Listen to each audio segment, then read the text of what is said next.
Does the absence of an explicit prohibition of woman-female intercourse in Leviticus 18 and 20 mean that the authors would have had no problem with lesbianism? Old Testament scholar Dan McClellan thinks so, but is this dogma Dan talking or data Dan? That's the question that we're going to explore in this video. Part 4 of my rejoinder to Dan McClellan's 44-minute responding to Robert Gagnon. Hi, I'm Robert Gagnon, visiting Bible scholar at Wesley Biblical Seminary in Ridgeland, Mississippi. I've been publishing on the Bible and homosexual practice, among other things, for a quarter century. Dan McClellan thinks, along with a few other scholars, like Jacob Milgram, Saul Oljan, that ancient Israel did not have a problem with woman-female intercourse. He complains about my reference to homosexual practice in connection with Leviticus 18:22 and 20:13, in part because these prohibitions specifically reject only man-male intercourse. He says, because he's using that one catch-all, and that is inaccurate when you're talking about a passage that conspicuously omits any reference to female same-sex intercourse, and then raises the issue of, wait a minute, they're referring to female bestiality right after they're referring to male same-sex intercourse, so they are cognizant of the role of women in different kinds of sexual acts. So why do they omit female same-sex intercourse? This may have something to do with their rationale for condemning male same-sex intercourse. McClellan uses the absence of explicit mention of woman-female intercourse as a basis for denying. And any and all homosexual practice is universally and eternally condemned. The text doesn't support that at all. Is that the most likely interpretation of the data? If not, then the conclusion is inescapable that McClellan is once more driven by dogma over data.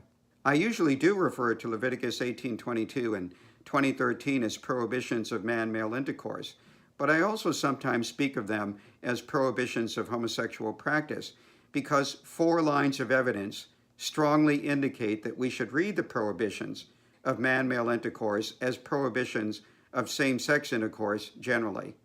The 4 lines of evidence are, number 1, the moral logic of the prohibitions of man-male sex. Number 2, the historical context of ancient Israel.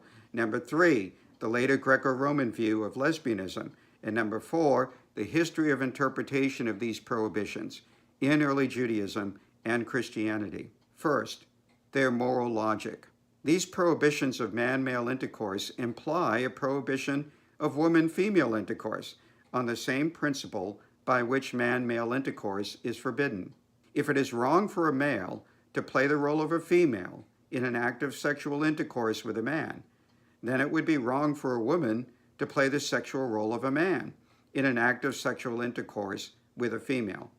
For God created woman as the sexual counterpart to a man, not to another woman.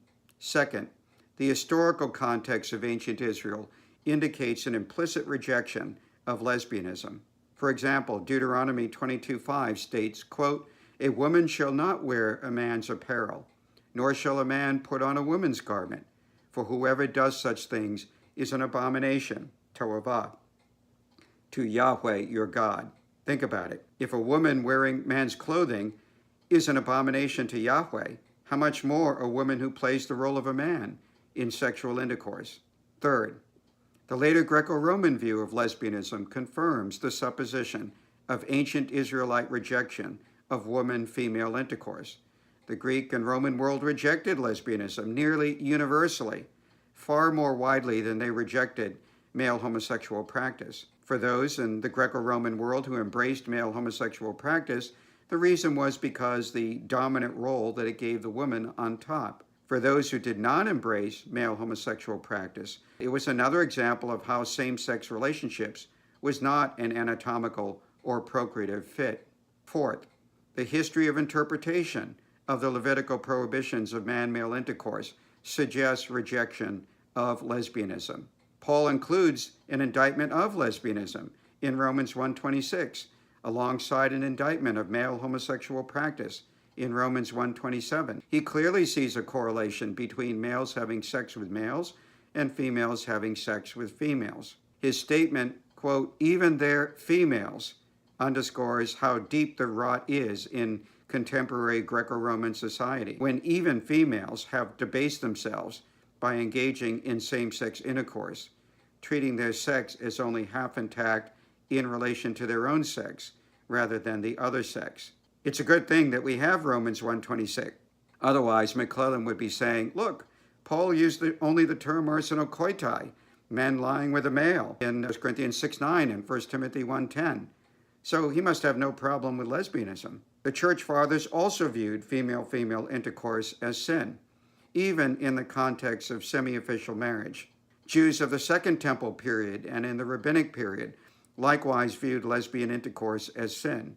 In the sentences of Pseudo-Phocalides, a Jewish work from roughly the same time period as Paul, we read, quote, "Nor should females imitate in any way the sexual role of men," unquote, 192. A rabbinic commentary on Leviticus known as Sifra, here on Leviticus 18:3, lists among the practices of the Egyptians and Canaanites that must not be copied, not only men marrying men, but also women marrying women.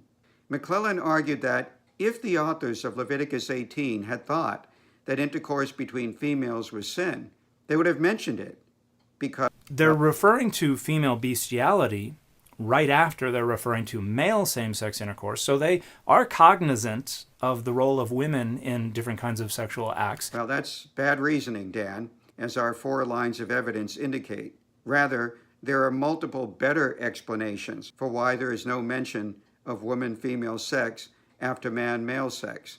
The most obvious reason why woman-female sex is not explicitly mentioned, but female-animal sex is that woman-female intercourse did not involve penetration or transfer of semen, whereas sex between a woman and male animal, they believed, could entail such. Moreover, lesbian sex may have been viewed as a less severe offense than man-male intercourse, precisely because of the absence of penetration as the primary definer of sexual intercourse, thus an evil, but not meriting the gravest penalty of capital sentencing. In addition, a society that is dominated by men and with a high view of female chastity that tightly controlled female lives, woman-female intercourse was not a significant concern. Note that same-sex female intercourse goes completely unmentioned in other legal materials from the ancient Near East, and that there are no female homosexual cult prostitutes in the ancient Near East generally, or Israel in particular.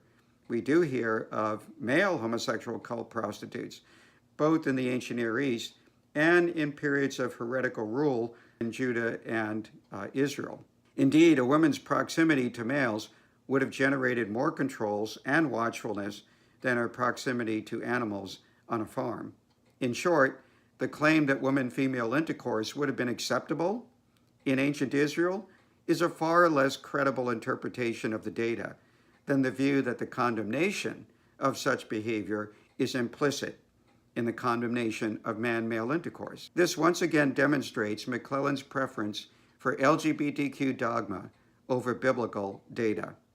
Looks like Dogma Dan once again showed up instead of Data Dan. It also shows that the prohibition of man-male intercourse is, for all intents and purposes, a prohibition of homosexual practice generally. Do be sure to check out my other responses to Dan McClellan on my YouTube page, especially my 2 responses to him on Jesus and homosexuality, and several responses to him on the Levitical prohibitions. God bless.